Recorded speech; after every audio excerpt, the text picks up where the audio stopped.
Art is life, and with the right forms and colors, any space begins to breathe.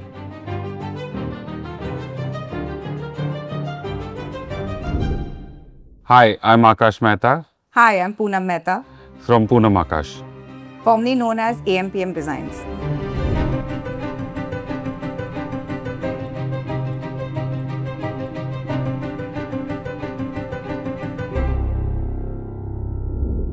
A home is not bought, it's earned. So give it your best when you design for someone. Wouldn't you want somebody else to do the same for you? So when I design, I try and understand what the client wants, and then I try and design if I were to design for myself. That keeps me grounded and give my best to the project. Design is a process, a slow unfolding. With every layer, every decision, my only thought is that I need to make this better than the last. But the real magic is on the day of the handover, when finally the space starts feeling like it's someone else's story. For us, it's not just about the looks, it's also about how it lives. It should be functional, yes, but it should also be beautiful, intuitive, and timeless. It's about how we connect with the space. Design to me happened by chance. I was actually studying psychology, and my best friend was interested in design and she wanted to do this course. So I just tagged along. I said, if you're doing it, I'm doing it. I'm happy doing what I'm doing right now. For me, it was very simple. I was always interested in design. I started learning interiors and lighting design, and then she happened. So, rest is history. The memories that we have together, that first project together was itself super memorable.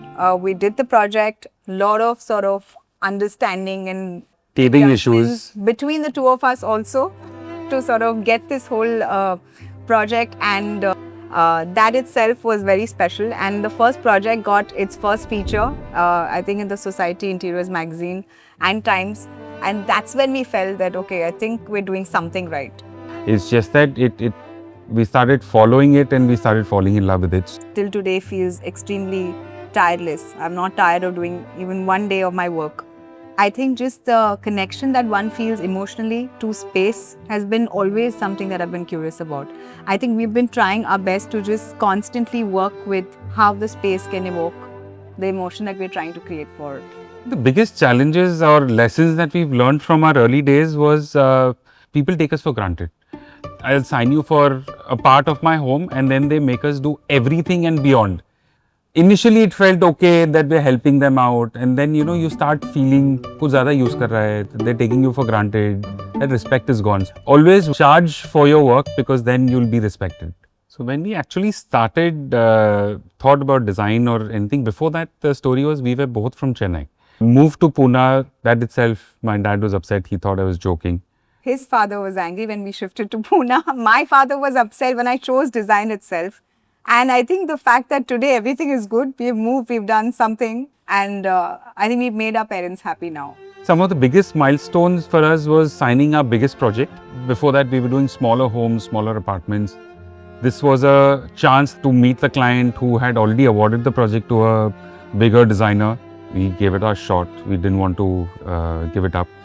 Gave it a shot. We actually got it. This was about 9-10 years ago, Yeah. right? Second biggest milestone was Forbes. We were among the 30 among under 40. It was a shocker. It was not expected. And I thought the mail was just like a... yeah, I thought it was not true. And he's like, no, wait, listen, they really are featuring us. So biggest learning from this is don't be afraid to ask. You never know, you might get it. I think my design style has been constantly evolving. Also because I think we're constantly unlearning and learning through the process. It could be travel, it could be just conversation, it could be, meeting some people and sort of really understanding them and their personalities.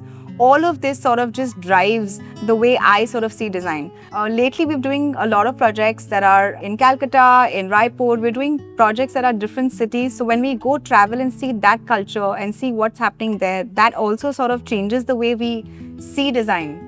Design is not stuck to a certain style. Yes, we do carry our own thoughts, our own elements into every project.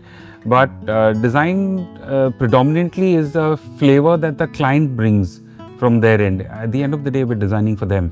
So it's understanding that flavor, that design, and translating it into their house.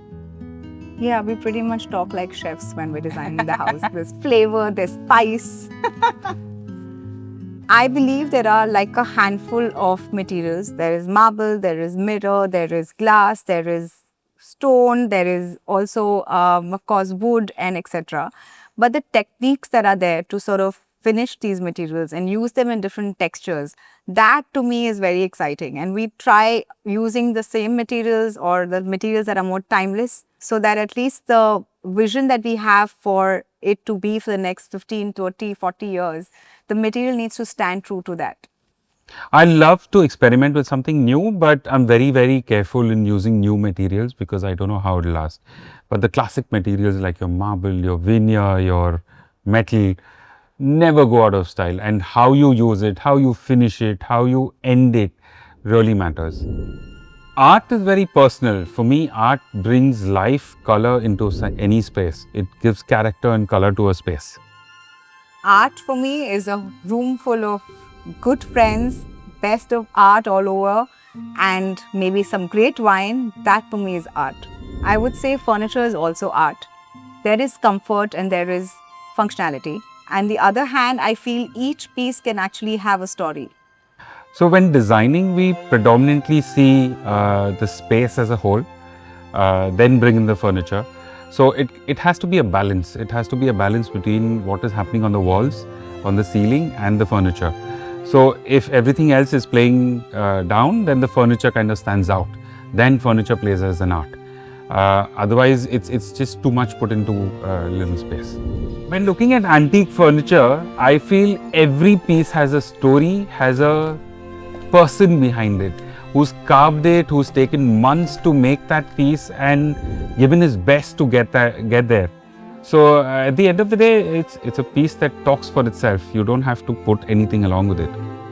You know, when you look at the sort of series and the history behind each pieces, you can see a piece and say how well it's aged. So I definitely think having some antiques and some precious old furniture, which can also be refurbished or recreated in a way, I think those have a better story to tell than obviously just picking a furniture off the rack.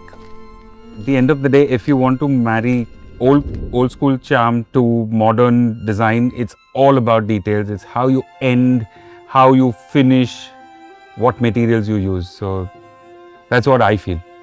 And I think with all our projects, we've been really enjoying the fact that we do a fusion in design. When I mean fusion, it's really just taking the old school into a modern life and sort of celebrating what you have had as a history into a new home that you're creating. We've done a showroom which was a warehouse, very old warehouse, and then we restructured the place and we are now using it as a furniture showroom, and it's come out beautifully. We've kept the original elements, at the same time modernized the whole thing to be reused. We've had a lot of episodes where there are conflicts, there are delays from the client or from us or from the vendor. You've cried with a client and hugged her and gone back to her, and my God, that drama doesn't end. But yeah, see, at the end of the day, people on both sides, we both want the best for each other.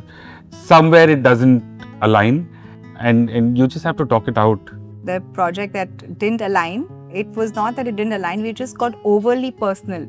I felt personal about the project. She felt obviously it's her home. But the fact that we both sat and I actually cried and we've got back to it and then happened to be the most beautiful project.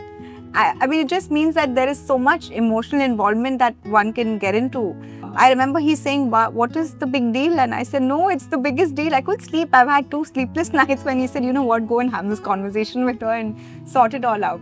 And a lot of projects where even though we've had a tiff and, I know that he's not going to pay me at the end of the day, but we've seen it through. Because more than the monetary part of it, we want to see through a project. We've dreamt of something, we've designed something, we want to see it through. Keeping the budgets has always been a learning for us. We sometimes overcommit that it'll happen and then you know that it probably would not happen. Now we've identified, we are very clear with our clients that this is something that this amount, you need to keep it separate. Now what we've really identified is where to tell no. Below this budget, we will not be able to execute, because to give a certain quality and finish what people expect from us, we have to live up to that. To live up to that, we need a certain budget. And that's when I can do justice to a project. Otherwise, it doesn't make sense for me to take on a project. And that's the most difficult thing to do, to tell no to someone. Today, the biggest challenge in furniture in India is there is a lot of demand where clients want us to buy make in India, but very few factories give us good quality products. Most of them are focusing on making money. Design is going for a toss, you're just copying the Italian products, or you're just trying to give a substandard product. So I think today the biggest challenge is finding a good factory that's manufacturing good quality product at a good price. I don't want to even sort of look outside and go to, like Turkey, China, or Dubai, or even for that matter, Milan. It's amazing that we have it in us, it's in our DNA. So why not sort of just take it from there and get our craftsmen who are also available to just train better, skill them, and focus on that sort of a product coming out. Our industry is in a very good position right now. There is a friendly atmosphere, a lot of friends and fraternities that are coming together.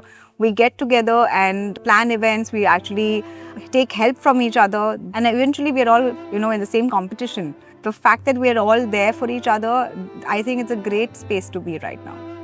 Personal interest that helps me in terms of design, refocus, rethink is technology. It helps me relearn, it helps me to better my projects. So for me, it's really going out, meeting some strangers, having their viewpoints, or getting all my friends and family together. I prefer staying by myself. Yeah. He likes being on his own, and I like gathering a whole lot of people together.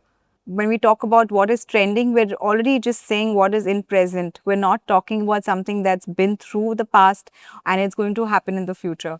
I feel one should design and focus on a space that resonates with them as a personality, which they will cherish through their growth. That for me is trend. One of the funny incidences I remember is I had gone with a client to China, and he was a very sweet, polished gentleman, very quiet, wouldn't talk much. But when we went to party that night, he was a different man. He went in the middle of the road, did push-ups, and he came back and he sang One Love on stage to all the Chinese people. I was shocked and we couldn't stop laughing. But damn sweet guy. He transformed into another person that night. I think traveling with clients becomes very, very personal, and we really get to know them in more depth than sometimes just sort of doing, these kind of coffee meetings. Yeah, there are a lot of unusual requests, but one I can say out loud is mirror on the ceiling. That's it. Just mirror on the ceiling. The rest is to your imagination. As a couple, I think what keeps us strong together is constant learning with each other. We both learn different things. We both have our own interests, and how we bring that together on a project is the interesting part. So we constantly talk about work. There's nothing called not taking your work home. It happens because we're both extremely passionate and driven about our work. We have our own projects now, unlike before. Now we do our own individual projects. Yeah, there's a mini competition now, which is also fun. Being partners in professional life, I think there's more pros than cons, because I have a partner who I can trust and I can disclose anything. All the money is coming into the same house, so it's fine. I think the trust, like you said, the trust issue definitely is there, and I think... You mean trust issue is not there? It's there, it's not there. Huh. I think one issue definitely I see that I see a lot of couples in there have different professions. There's something that they've learned differently. For us, it's only design and only what we do. So that maybe that little personal sort of space gets a little bit occupied by our design discussions. A house is more than its walls and windows. It's about intent, intuition, and identity. When two minds work with one shared soul, it is not just design, it's like harmony. And perhaps that's the quiet beauty of this journey. When a home begins to feel like poetry in form.